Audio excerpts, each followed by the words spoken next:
Super. Je crois que je Euh, commençais le tour de table, mais du coup, moi, je suis un des 4 cofondateurs de Storio Énergie. Voilà, j'en dirai un peu plus sur l'entreprise plus loin, mais en tout cas, c'est une entreprise fondée en 2023 avec des anciens de Tesla, EDF. Moi-même, j'ai plutôt un parcours d'ingénieur dans le domaine de l'intelligence artificielle. Et voilà, j'en dirai plus par la suite. Sébastien, je te passe la main.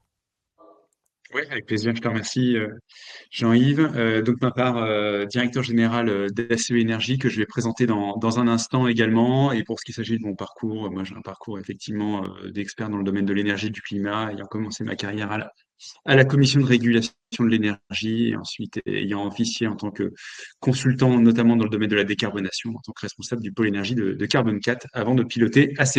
Benjamin, je t'en prie. Oui, bonjour à tous. Donc moi, Benjamin Leblanc, consultant senior chez ACE Énergie, plutôt spécialisé sur les achats d'énergie et sur l'excellence opérationnelle des industriels. Super. Peut-être si on passe à la slide d'après, je vais présenter juste, dire quelques mots sur Storio. Euh, Benjamin, parfait. Donc voilà, Storio, on se définit comme le spécialiste français du stockage d'énergie sur des sites fortement consommateurs d'électricité. C'est-à-dire que les acteurs traditionnels du stockage en France, des entreprises comme NW ou des développeurs IPP, EDF, Total, Harmony et d'autres, vont plutôt faire du stockage standalone où ils vont développer leurs propres actifs pour les exploiter vis-à-vis du marché. Mais nous, on est vraiment dans une démarche B2B, c'est-à-dire qu'on met des batteries sur des sites où la batterie est en synergie. Alors, soit avec une activité industrielle, on va parler beaucoup de ça aujourd'hui, on va vraiment parler des électro-intensifs, mais la batterie peut aussi être en synergie avec des panneaux solaires pour stimuler l'autoconsommation. Parfois, il y a aussi des synergies avec juste des bornes de recharge. Et nous, dans notre équipe, ce qu'on développe, c'est l'EMS, Energy Management System, qui va piloter la batterie en temps réel pour générer des économies sur la facture de nos clients, aussi pour générer des revenus en stabilisant le réseau électrique, parce que bien qu'on déploie des batteries derrière le compteur sur des sites industriels, il y a des moments où la batterie va rendre des services au réseau et être rémunérée par le réseau, et ces revenus-là sont bien reversés à nos clients. Voilà, donc c'est un vrai plaisir d'échanger avec vous aujourd'hui. Et je vous passe la main côté ACE, Sébastien. Oui, je te remercie Jean-Yves. Donc je vais présenter l'entreprise succinctement. Je tiens à m'excuser d'avance si jamais j'avais des problèmes de connexion intempestive, auquel cas Benjamin reprendrait le flambeau sur ma prise de parole au débeauté. Donc côté ACE Énergie, on a deux offres. On est actif sur deux fronts.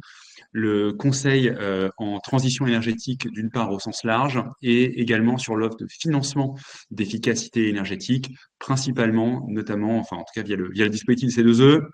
L'entreprise a été créée en 2019 et a réalisé un chiffre d'affaires en 2024 de 84 millions d'euros. J'ai aujourd'hui une soixantaine de personnes. Et sur l'offre de conseil en transition énergétique, on est effectivement actif auprès de plusieurs catégories de clientèle. Ça peut être évidemment tout ce qui est important consommateur d'énergie, que ce soit en gaz ou en électricité, où on va agir sur la facture, notamment en nous déplaçant sur site et en réalisant des plans de performance et d'excellence opérationnelle énergétique sur site et en aidant également les grands consommateurs à s'approvisionner sur leur politique énergétique, sur leur stratégie de couverture également, d'où la réalisation aujourd'hui de ce webinaire en compagnie de Storio. Ça va donc jusqu'à la négociation des contrats d'approvisionnement d'énergie, bien sûr, mais également tout ce qui est aussi de signature de PPA et éventuellement de BPA. On aide également, bien sûr, les entreprises, les corporates à se décarboner et les entreprises commercialisatrices de solutions décarbonantes à accélérer commercialement. On travaille également avec des catégories d'investisseurs, soit en infrastructure, soit de manière plus générale en private equity, sur des sujets d'investissement bas carbone. Et donc, je vais présenter le plan rapidement de la session. Donc, on va commencer rapidement avec Jean-Yves par vous présenter le contexte du marché de l'électricité et notamment des questions de volatilité qui ont commencé à se manifester peu après 2019. Puis, on viendra ensuite présenter les différentes typologies de contrats. On vous présentera 3 typologies de contrats et les risques associés, ainsi que la répartition entre les risques pris par l'industriel et le risque pris par le fournisseur d'énergie. On présentera ensuite les opportunités d'agir sur sa propre flexibilité Et enfin, on présentera la solution de stockage qui permet justement de mettre à profit cette flexibilité et ce risque de certains contrats pour pouvoir bénéficier aux industriels. Côté contexte, on souhaitait rappeler des éléments qui sont aujourd'hui très très bien su de tous, mais on les rappelle quand même pour préciser les choses. On a donc effectivement, quand on regarde nos deux marchés à terme et le marché spot, on voit d'une part, et on va y revenir, qu'on n'est pas du tout sur les mêmes typologies de marché, et donc on voit cette volatilité extrêmement importante sur le marché spot par rapport au marché calendaire. Notamment, on précise qu'effectivement, il s'agit de la même échelle de gauche, aussi bien pour le spot que pour le calendaire. Donc, on voit bien la variabilité d'un côté spot par rapport au marché calendaire qui, lui, est beaucoup plus plat et du coup, on voit sur la courbe qui est relativement stable dans le temps. Là, vous voyez du coup les trois courbes, le Cal plus 1, Cal plus 2 et Cal plus 3. Autre élément de contexte relativement important, c'est en particulier depuis le début de l'année et en particulier depuis fin janvier, on observe une recrudescence de prix assez important sur le marché spot avec des prix supérieurs à 100 euros. Donc, on voit qu'il est vraiment très important de se questionner sur l'exposition au prix spot. Alors certes, effectivement, voilà, on va le voir, on a beaucoup d'approvisionnement sur des produits calendaires, mais pour autant, une exposition au prix spot, on voit tout de suite qu'on peut être fortement impacté, notamment donc ce qu'on relate, c'est sur le mois de février une moyenne des prix à 122 euros. Pour autant, avec par ailleurs des moments aussi de production renouvelable assez faibles. La partie un peu plus long terme, cette fois-ci, c'est plus revenir sur le post-ARENH, puisque ce dispositif d'accès au réseau d'électricité nucléaire historique, sera mi-fin. Il y sera mi-fin en 2025. Donc se pose la question du post-ARENH. Aujourd'hui, EDF a proposé un certain nombre on a eu un certain nombre de lettres d'intention qui ont été sur lesquelles il y a eu un accord avec certains industriels, notamment une dizaine de lettres d'intention semblent avoir été fait l'objet d'un accord entre EDF et certains acteurs, mais il y a un relatif flou néanmoins, en tout cas sur ce que va devenir cet approvisionnement et cette allocation, donc les CAPN, le contrat d'allocation de production nucléaire. On ne sait pas aujourd'hui exactement ce qui sera, puisqu'on sait que peu de contrats ont été signés. C'est public, peut-être deux, mais donc voilà, il y a quand même une incertitude, notamment pour les énergo-intensifs, du devenir du prix de l'électricité long terme en France. Super. Jean-Yves, du coup, je te passe la parole sur l'étude de la volatilité. Ouais. Merci. Donc, effectivement, ce qu'on observe, et donc là, sur ce graphe, on compare les prix spot horaires, donc sur le marché Day Ahead, qui sont fixés la veille pour le lendemain, entre l'année 2019 et l'année 2024. Et ce qu'on observe, alors pourquoi on choisit 2019? C'est avant le Covid et avant la crise de l'énergie, donc c'est entre guillemets une dernière année normale. Et ce qu'on observe, c'est qu'effectivement, en 2024, après la crise de l'énergie, on est retombé sur des prix moyens de l'électricité relativement bas, pas tout à fait aussi bas qu'en 2019, mais c'est relativement comparable. Par contre, les prix horaires, là où en 2019, ils oscillaient entre guillemets gentiment autour de la moyenne, en 2024, ils font le yo-yo. Et là, bien sûr, ce qui a changé, c'est une hausse dans le mix électrique de la part des renouvelables, du solaire, qui produit des prix proches de zéro, voire parfois un petit peu négatifs en milieu de journée d'été. Également du renouvelable au sens large, l'éolien. Et en France, mais on est aussi dans un marché européen où il y a des échanges entre les frontières et donc on est aussi influencé par le développement des ENR dans les pays voisins. Peut-être sur la slide suivante, on va regarder les moyennes entre 2019 et 2024. Donc effectivement, le prix moyen était de 39 euros par mégawattheure en 2019 et de 57 euros par mégawattheure en 2024. Mais maintenant, si on regarde ce qu'on appelle le spread quotidien, c'est-à-dire l'écart entre le prix minimum et le prix maximum de chaque journée, lui, il a triplé. Il a triplé en 5 ans. Et l'année 2025 s'annonce, je n'ai pas de boule de cristal, mais on s'attend à ce que le spread continue d'augmenter. C'est-à-dire qu'on a des périodes avec des prix très bas, ou si vous êtes exposé au tarif spot via un certain type de contrat qu'on verra après, c'est une opportunité pour charger une batterie ou faire tourner vos usines ou charger des véhicules électriques, voilà, quasiment gratuitement. Et à l'inverse, on a des périodes de pic de prix le matin et le soir qui sont très élevées. D'ailleurs, sur la slide d'après, on va regarder toujours ces mêmes données, donc les prix day ahead, mais cette fois-ci moyennisés par heure de la journée. Et ce que l'on voit, c'est que ce pattern horaire, il s'accentue. Il était déjà visible en 2019, mais en 2024, les écarts entre les pointes et les creux sont encore plus importants. Et notamment, vous voyez qu'en après-midi, on a des prix très bas. Et ça, c'est un nouveau phénomène qui devrait continuer de s'accentuer. Alors, quand même, on réagit côté réseau, et notamment Enedis et RTE vont déplacer les heures creuses courant 2026 et 2027 pour qu'on ait des heures creuses en milieu de journée. Et donc, probablement qu'il y a une partie de la consommation de chauffe-eau ou de modifications comportementales qui vont un petit peu rééquilibrer de ce point de vue-là. Mais voilà, quand même, on peut dire qu'on est face à une nouvelle donne, un nouvel ère des prix d'électricité, où du fait qu'on ait énormément de renouvelables dans le mix, il y a des moments de la journée où on a une abondance et ça se traduit par des prix bas. Et à l'inverse, le matin et le soir, c'est là qu'il y en a des pics de demande et des pics de prix. Sur la slide d'après, je voulais juste mentionner que lorsqu'on est sur le site d'une entreprise, on réfléchit au coût total de l'électricité. Parce que là, on parlait surtout du coût de l'énergie, du coût de la fourniture, mais dans le coût total, il y a aussi le coût du réseau, le TURP. Et le TURP aussi, il varie selon le créneau horaire. Alors pour le coup, le TURP, il ne varie pas d'heure en heure, il varie selon des heures pleines, heures creuses. Pour des clients raccordés au réseau Enedis, c'est Enedis qui localement définit ça. Pour des entreprises raccordées au réseau RTE, c'est défini au niveau national. Mais en tout cas, là aussi, il y a des écarts assez importants. Donc là, sur ce graphique, ce qu'on a représenté, c'est vraiment les prix d'une journée. C'était la Saint-Valentin cette année. Donc voilà, pendant que vous réfléchissiez à vos plans romantiques, nous étudions les prix de l'électricité. Et en tout cas, ce qu'on peut voir, c'est que il y a un écart entre le prix min et le prix max sur la partie fourniture d'environ 88 €. Mais si on intègre le coût du TURP pour un client raccordé en HTA, courte utilisation, on a un écart cette fois-ci de 125 € par mégawattheure. Donc le TURP accentue la variabilité horaire des prix, surtout en hiver, parce qu'en été, le TURP est plus bas. Alors, voilà.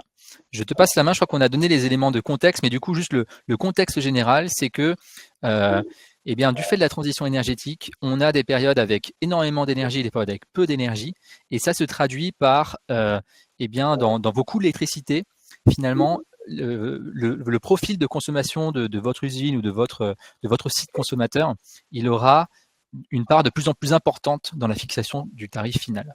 Voilà, je pense que c'est une bonne transition, Benjamin, pour parler des contrats. Oui, je reprends la parole juste un instant. Et Benjamin, je te cède la parole tout de suite, effectivement, juste pour rentrer dans la problématique donc des contrats. Dont on va présenter effectivement 3 modèles sur lesquels je vais céder assez rapidement la parole à Benjamin. Donc effectivement, historiquement, il y a eu effectivement les contrats à prix fixe, et notamment aujourd'hui, si on avait encore des contrats à prix fixe, pour encadrer tous les risques qu'on va vous présenter, on aurait des premiums extrêmement importants, puisqu'il faut que le fournisseur lui-même, dans son contrat signé avec le consommateur d'énergie, se protège d'un certain nombre de risques, de volumes, de profils qu'on va présenter. Et donc aujourd'hui, un contrat à prix fixe reviendrait vraisemblablement très cher à une personne qui voudrait les signer.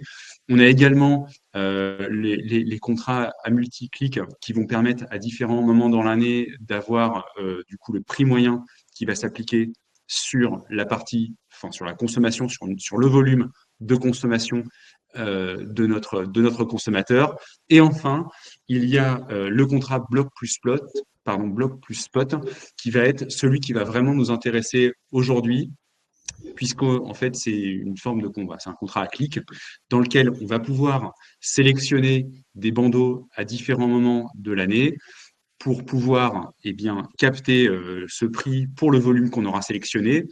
Ce qui veut dire qu'à certains moments, notre consommation, elle repassera en dessous des volumes qui ont été contractualisés en long terme. Et on voit que pour certains volumes résiduels, également, on aura une exposition au prix spot qui fait aujourd'hui l'objet du centre de notre attention. Et donc, Benjamin, je vais te laisser rebondir sur les risques qui sont rattachés à chacun de ces contrats entre le fournisseur et le consommateur. Merci Sébastien. Donc voilà, on voulait rentrer un petit peu dans le métier du fournisseur pour essayer de comprendre les enjeux qui sont associés à ces différents risques et derrière les enjeux associés au décalage de consommation dont on va parler pendant ce webinaire. Ici, on a mis en avant 3 risques qui sont intrinsèques à la fourniture d'électricité et donc qui doivent être couverts par des fournisseurs et qui peuvent être répercutés sur votre facture, qui vont être répercutés sur votre facture. Le premier, c'est le risque équilibrage. Donc là-dessus, c'est un risque que porte tout fournisseur. Chaque jour, tous ces fournisseurs doivent planifier, doivent prévoir la consommation du lendemain. Et là-dessus, si le jour J, la consommation est un peu différente de leur prévision, ici, ils vont devoir payer, donc avec des prix de règlement des écarts, qui est géré par RTE. Ça va être des pénalités qu'ils vont devoir payer auprès de RTE. Donc ça, c'est le risque équilibrage. Le deuxième risque, c'est le risque profil. C'est lorsqu'un fournisseur regarde s'ils peuvent intégrer un consommateur dans son portefeuille, il va regarder le profil de consommation de ce consommateur et il va regarder comment il va essayer de se couvrir sur les marchés à terme. Le risque profil, c'est quand on a un profil de consommation qui est différent, qui diffère des produits disponibles sur les marchés à terme. Donc ici, l'exemple, c'est une cloche de consommation.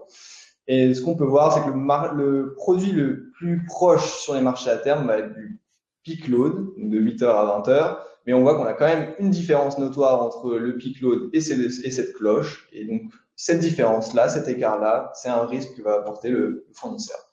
Le dernier, le risque volume, c'est lorsque la consommation actuelle, définitive du consommateur, diffère des prévisions. Là-dessus, le fournisseur doit se retourner vers les marchés si il manque des volumes ou au contraire vendre des volumes, vendre d'électricité si il s'est couvert de trop.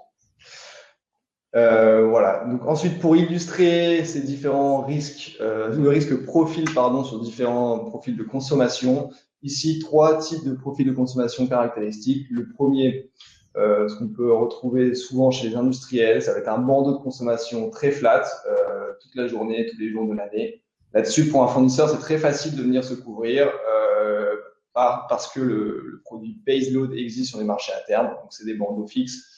Là-dessus, pas de difficulté, le risque profil est très faible.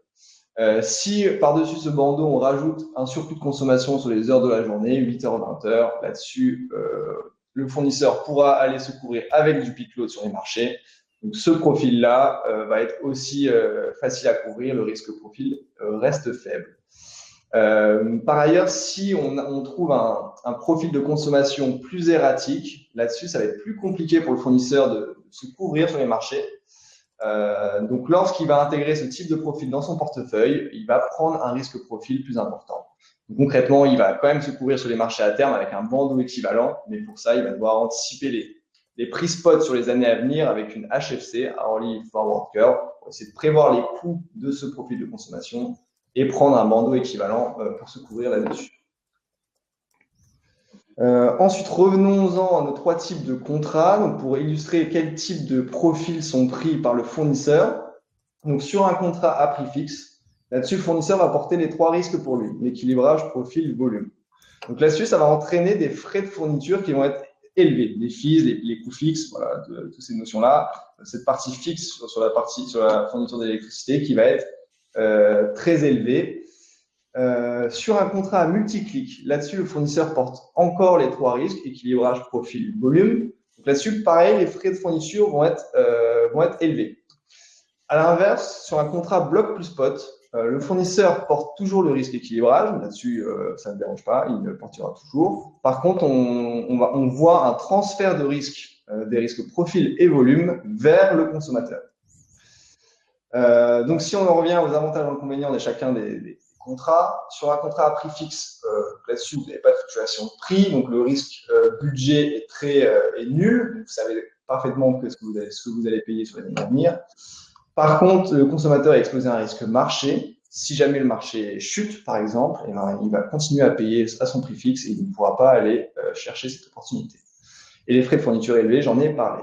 Sur les contrats multi-clics, l'avantage, c'est que les risques volume et profil sont assumés par le fournisseur, pas pour le consommateur.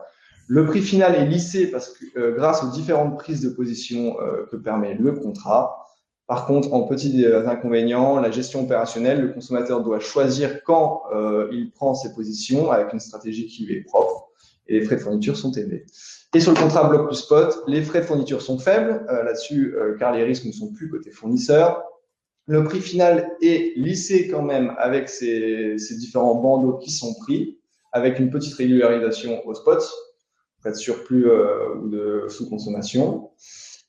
Le consommateur assume les risques profil et volume. Donc là-dessus, je ne l'ai mis ni en avantage ni en inconvénient. Parce qu'on peut croire que c'est un inconvénient en première approche. On va voir au cours de ce webinaire que ça peut être une opportunité, cette dépendance au marché spot. Et il y a quand même une gestion opérationnelle à prévoir. Le consommateur doit gérer sa stratégie de couverture, la taille des bandeaux, le nombre de bandeaux, voilà, les volumes à couvrir. Voilà, on voulait ensuite zoomer un peu sur le contrat bloc plus spot parce que là-dessus, c'est quand même assez important de comprendre comment ça fonctionne pour derrière enchaîner sur les différentes opportunités de flexibilité électrique.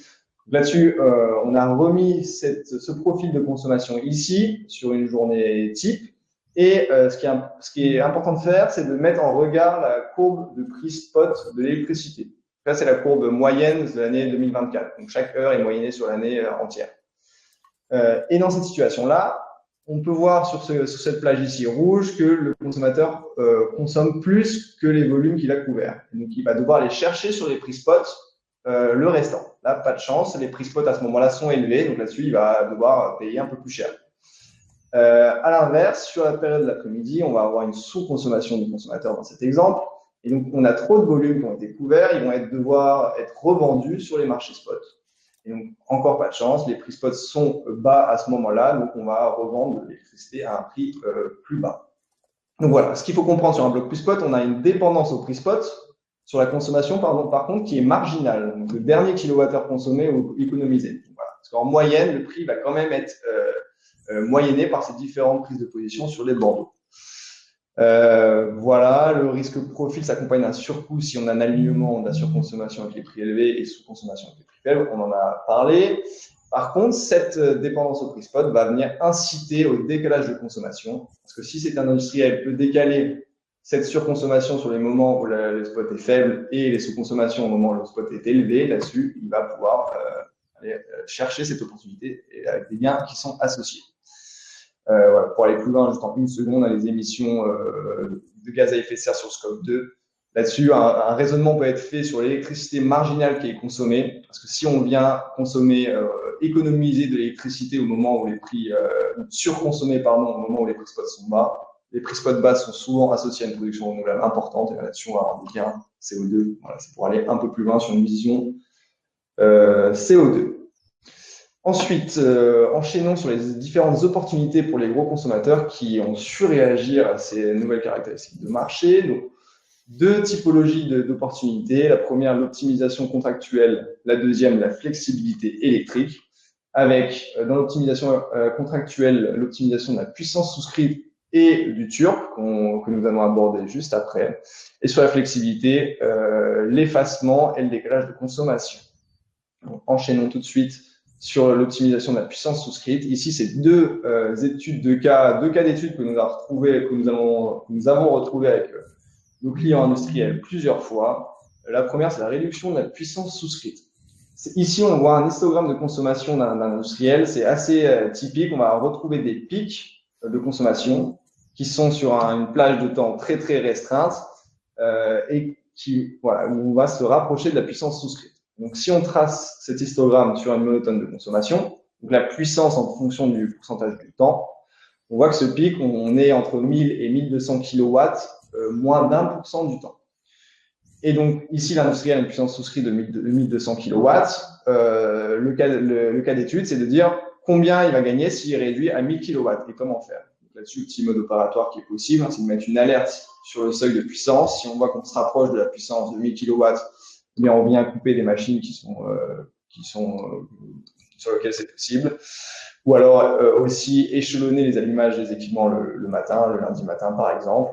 En faisant ça, on peut réduire la puissance souscrite. Les ordres de grandeur de gain, c'est environ 20 000 € par an par mégawatt de puissance souscrite en moins. Le deuxième petit cas pratique qu'on a retrouvé plusieurs fois avec nos clients industriels, certains clients ont 2 abonnements, 2 compteurs, et là-dessus, ils vont payer 2 parties fixes. Et donc, après vérification, il se trouvait qu'on pouvait réunir les 2 contrats sur un seul compteur. Là-dessus, l'ordre de grandeur, c'est 45 000 euros par an par mégawatt de contrat. Donc, ça peut rapidement monter, les gains peuvent être rapidement importants. Ici, on avait l'exemple de 6 mégawatts. Voilà, on peut voir l'ordre de grandeur. Les gains sont très, très importants. J'avance parce que je vois que le temps file sur l'optimisation du TURP. Ici, la Creux a publié les tarifs pour le TURP 7 qui vont être entrés en vigueur en août 2025. Donc, les tarifs évoluent, les proportions, les prix évoluent sur les différentes catégories de clients. Donc, ici, les tarifs longue utilisation, LU, et versus les tarifs courte utilisation, CU. Donc, l'idée derrière la longue utilisation, courte utilisation, c'était jusqu'à présent les profils plutôt industriels, flat, il valait mieux être sur de longue utilisation. La part fixe est un peu plus chère, mais par contre, la part variable de l'énergie est moins chère. Là-dessus, il se retrouve gagnant. Des tarifs courte utilisation plus adaptés aux profils qui ne sont pas en bord de consommation, avec des pics de consommation. Ici, la part fixe est moins chère. Par contre, toute l'énergie consommée, la part variable est beaucoup plus chère. Et donc ici, le petit cas pratique important à faire depuis la publication des prix du TURP 7, c'est comme ces tarifs de longue utilisation, courte utilisation ont évolué, dans certaines situations, il vaudra mieux pour vous de passer de la longue utilisation à la courte utilisation. Même si vous étiez en longue utilisation depuis des années, c'est peut-être moins cher maintenant de passer en courte utilisation.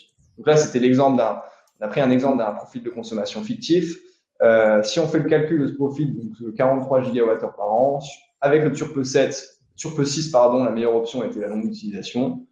Avec le TURP 7, maintenant, c'est la courte utilisation. Et donc, si vous changez de catégorie dans cette situation-là, vous gagnez 12 000 euros par an. Donc, ça peut être des gains assez rapides à faire, assez faciles. Voilà. Donc, moi, je vous conseille de faire cette analyse ou de venir nous contacter si besoin à ce sujet. Mais voilà, c'est quelque chose à faire depuis les nouveaux tarifs.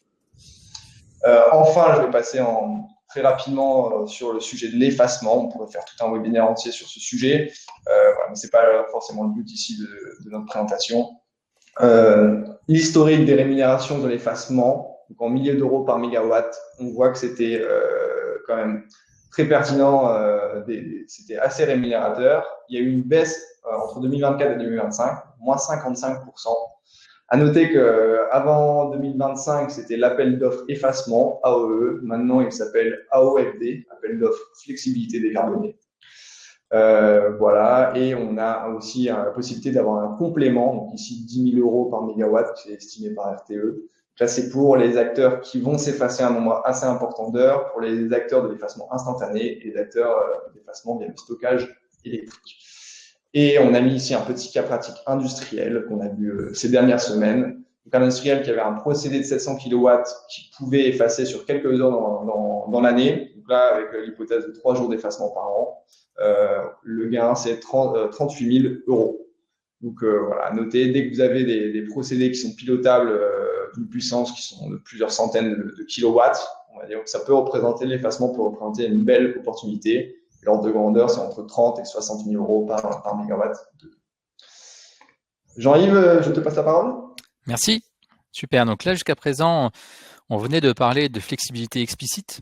On dit flexibilité explicite, on utilise ce terme parce que c'est le réseau, par exemple RTE, qui va explicitement demander à des consommateurs de réduire leur consommation.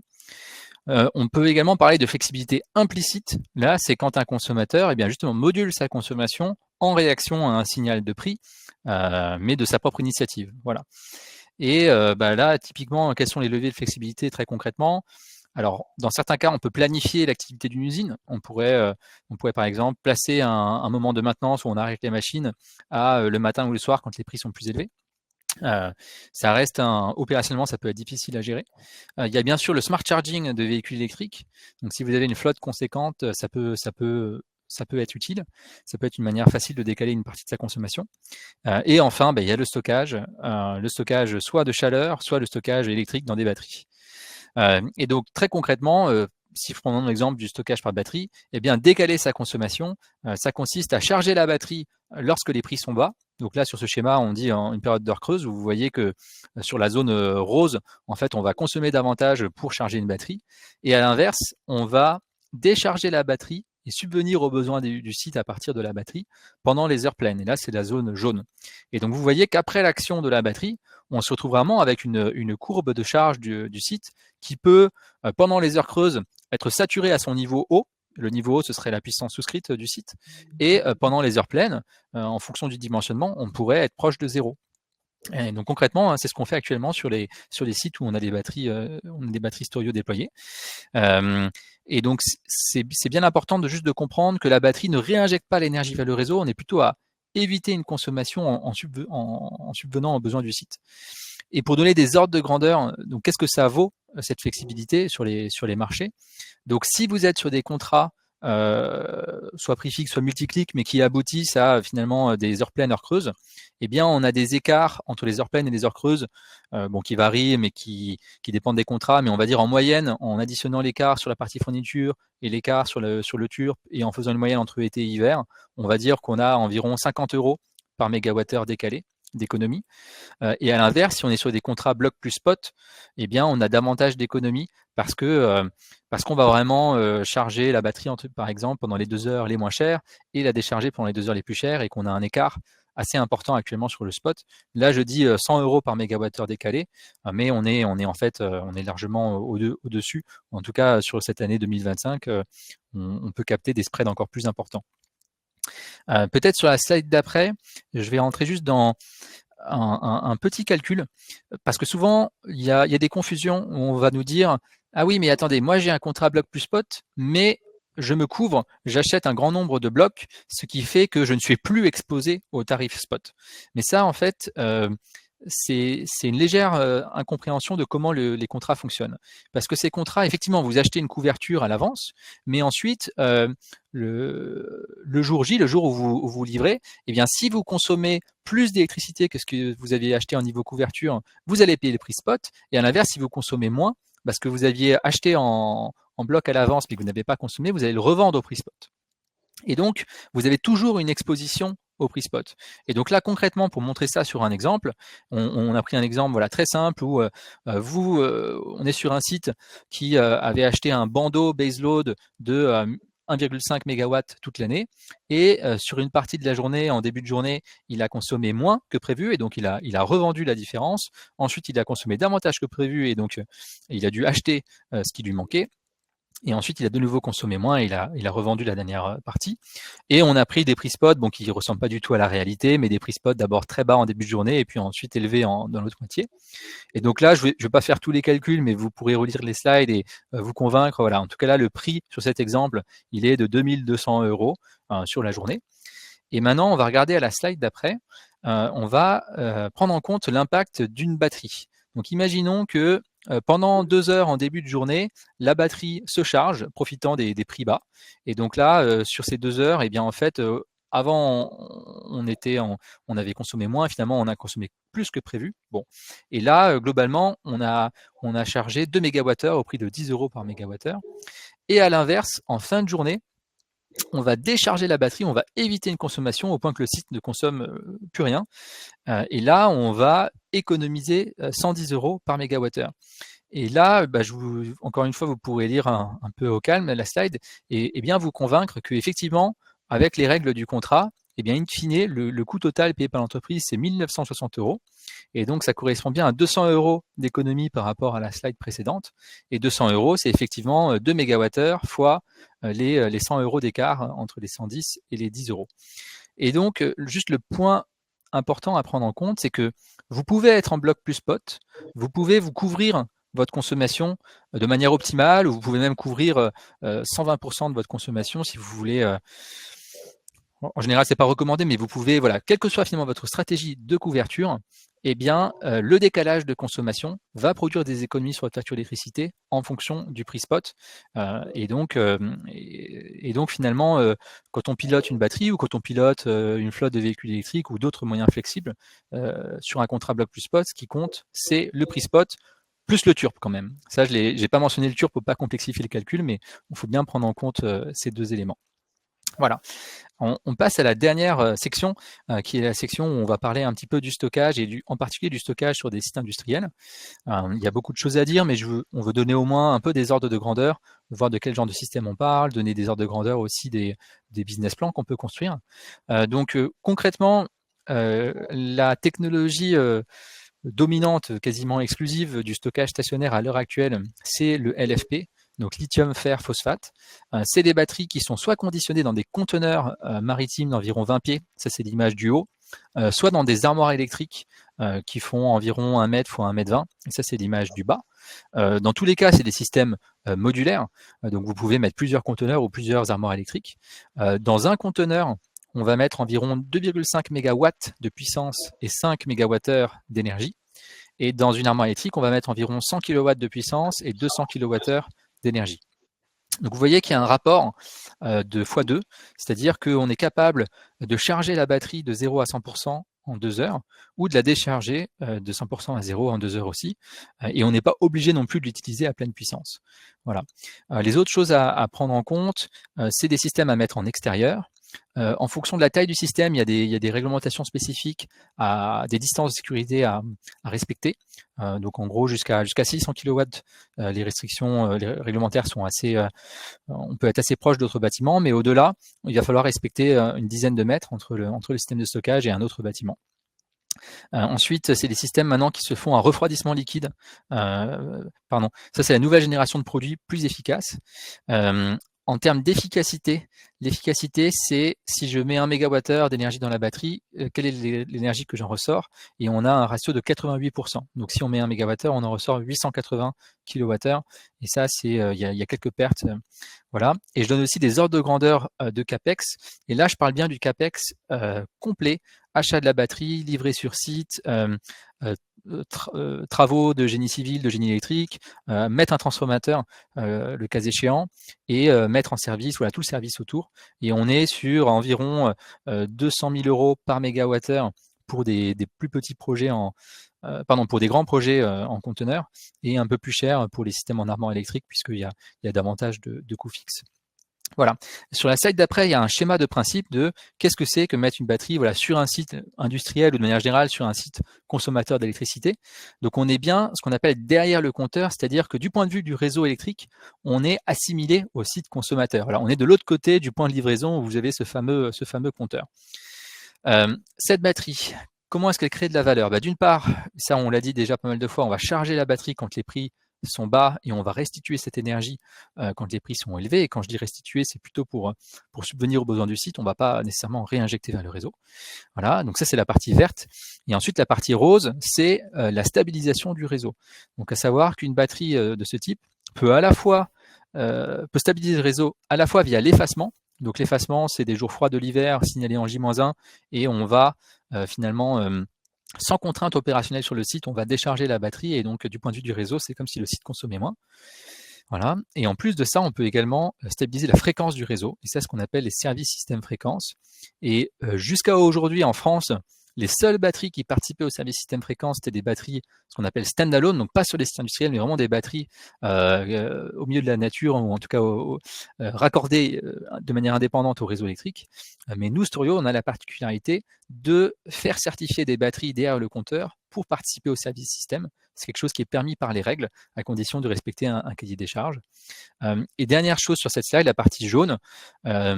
Ça, c'est des choses à étudier site par site, mais on peut faire d'autres choses avec une batterie. Par exemple, s'il y a des appels de puissance assez brefs, eh bien, on peut effacer ces pics de puissance, et donc on peut éviter comme ça de dépasser des puissances souscrites, et donc on peut éviter des pénalités quand on dépasse les puissances souscrites. Une batterie, ça peut aussi protéger de creux de tension ou de micro-coupures, donc ça peut stabiliser le réseau électrique pour éviter d'interrompre les chaînes. Et de la même manière, ça peut remplacer des groupes électrogènes, simplement en prenant en compte le fait qu'une batterie ne peut pas avoir une cuve de fuel qui lui permet de tourner pendant 48 heures, donc c'est sur des durées plus courtes, mais c'est des cas d'usage que l'on voit beaucoup sur les sites industriels, surtout qu'en général les coupures, elles sont plutôt de l'ordre de quelques minutes, voire une quinzaine de minutes, mais rarement de plusieurs heures. Voilà, sur la slide d'après, on va donner un exemple de business plan. Donc là, c'est juste pour vous donner des ordres de grandeur. En pratique, si jamais vous êtes intéressé pour étudier le potentiel du stockage sur votre site, eh bien, il faut faire une étude, on va récupérer votre contrat d'électricité, on va comprendre votre courbe de charge, on va regarder quel est le turb que vous payez et on va chercher à optimiser tout un tas de choses. Mais là, c'est juste pour donner des ordres de grandeur. Donc là, sur un projet où on mettrait 2 conteneurs 20 pieds, on serait environ à 2 millions d'euros de CAPEX. Vous avez une estimation du découpage du CAPEX en environ les 3/4, c'est finalement le matériel, à savoir la batterie et un transformateur dédié. Et ensuite, le quart qui reste, c'est plutôt les travaux et la mise en service où il y a les équipes du fabricant ou bien d'un EPC qui vont mettre en service la batterie. Et ensuite, au niveau du business plan, là, affiché de manière graphique, vous voyez que il y a l'investissement et il y a les coûts d'opération qui sont en gris. Donc ça, c'est la partie coût. Et ensuite, vous avez les différents revenus ou les économies générées. Globalement, sur les systèmes en conteneur déployés sur des sites industriels, voilà, derrière le compteur, on est sur des retours sur investissement rapides. On a souvent des retours sur investissement de l'ordre de 3-4 ans. Parfois, exceptionnellement, ça peut même être un peu mieux, jusqu'à 2 ans et demi, on va dire. Et ensuite, bien sûr, parfois, notamment si le contrat d'électricité n'est pas en bloc plus spot ou ne permet pas de capter des écarts intéressants, bon, bah là, on a des retours sur investissement un peu plus longs, mais on peut quand même avoir d'autres intérêts comme la protection des micro-coupures, etc. Et juste 3-4 ans, c'est bien parce qu'il faut mettre ça en regard de la durée de vie de la batterie qui est garantie par le constructeur et qui est de 15 ans. Donc voilà, c'est relativement rapide. Sur les différents types de revenus, là je ne vais pas rentrer dans les détails, mais en tout cas vous avez la partie verte qui est plutôt le décalage de conso, donc les économies sur la facture, et là vous avez des parties brunes et roses qui sont plutôt des revenus faits en stabilisant le réseau. Et on sait que les services systèmes sont plutôt orientés à la baisse. Par contre, tout ce qui est trading en énergie, donc décaler la consommation, c'est des choses qui sont plutôt orientées à la hausse, parce qu'on a plutôt une vision que les écarts entre les prix minimum et les prix maximum sur les marchés spot augmentent ou au minimum se maintiennent à des niveaux relativement élevés. Peut-être, on a bientôt fini, hein, je sais qu'on arrive au bout du timing, mais je crois qu'il nous reste une slide. Benjamin. Voilà, juste, de toute façon, j'avais déjà présenté Storio en entrée, mais si vous êtes intéressé, on est capable vraiment de livrer des projets clés en main. Donc sur la partie avant-projet, c'est faire des études économiques, donc pour produire ce genre de business plan. Ensuite, s'il y a de l'intérêt, eh bien, vraiment visiter le site avec des partenaires installateurs, bureaux d'études, pour choisir où est-ce qu'on implante la batterie et comment est-ce qu'on va la raccorder. Acheter la batterie ou vous conseiller sur l'achat auprès de différents fabricants, ou même mettre en compétition différents fabricants de batteries. Et ensuite, sur la partie exploitation, eh bien, piloter la batterie pour maximiser les revenus, avoir une supervision 24 heures sur 24 et aussi faire certifier la batterie pour participer au service système. Et en termes de business model, dans notre cas, soit le client achète la batterie et on est propriétaire, soit on peut également proposer du tiers financement, c'est-à-dire que nous, on va financer la batterie et en échange, le client va s'engager à payer un loyer pendant une durée de 5 à 15 ans. Voilà en tout cas sur voilà, les deux modèles d'affaires. Et je crois que j'en ai fini. Peut-être pour conclure, on peut aller à la slide d'après, et je sais surtout qu'on va ouvrir aux questions, mais je dirais peut-être le message général de ce webinaire, c'est qu'il y a de plus en plus de volatilité dans les prix de l'électricité, on l'a vu. Ça peut créer effectivement, on peut voir ça comme un risque, mais si on voit le verre à moitié plein, on peut aussi voir ça comme une opportunité. Si vous avez soit de la flexibilité dans vos processus, soit de la flexibilité via du stockage d'électricité, de chaleur, etc., ça peut être une opportunité pour réduire vos tarifs. Et certes, voilà, on a de la volatilité, mais on a aussi des prix forward, des prix baseload relativement bas, en tout cas par rapport aux dernières années. Donc, voilà, c'est un climat certes incertain, mais il y a des solutions pour donner de la compétitivité aux électro-intensifs et c'est un peu notre mission. Voilà, je ne sais pas si Sébastien ou Benjamin, vous vouliez dire un dernier mot avant qu'on prenne des questions. Non, oui, c'était ça pour conclure effectivement et pour reprendre un tout petit pas de recul. Effectivement, on voit que le monde de l'énergie, le marché de l'énergie est très incertain. Donc, on se dote des outils à la fois physiques, comme l'a évoqué Jean-Yves, qui peut permettre de mettre à profit les différentes flexibilités, parce que ce qu'on voit, c'est que cette flexibilité, elle va avoir beaucoup de valeur dans les années à venir, puisque effectivement les spreads de prix et même les services systèmes globalement sont appelés à avoir des bénéfices assez importants, ou en tout cas voilà, il y aura des spreads de prix qui vont se maintenir dans le temps. Les services systèmes aujourd'hui, notamment sur la réserve secondaire, c'est un service qui a beaucoup de valeur. Alors certes, effectivement, cela pourrait s'amoindrir dans les années à venir, mais en tout cas, il y a encore de belles perspectives qui pourraient permettre d'encore améliorer le modèle. Et donc, de ce point de vue-là, effectivement, Jean-Yves, tu as bien mis en avant la solution qui peut être très efficace. Du point de vue ACE, nous, ce qu'on va vous permettre de faire, c'est de prendre un pas de recul sur globalement votre consommation d'énergie pour voir au-delà des effets d'ajustement et d'injection sous tirage, que ce soit même derrière le compteur. Ce qu'on peut venir vous aider à faire, c'est d'une manière générale optimiser, réduire votre facture en d'abord faisant un diagnostic poussé de votre consommation d'énergie et en examinant très globalement votre stratégie d'approvisionnement et du coup les recommandations qu'on peut vous faire. Soit, bien sûr, pour faire diminuer la facture via les évolutions qu'a montré Benjamin, notamment sur des éléments comme le compteur, les contrats d'approvisionnement et ainsi de suite.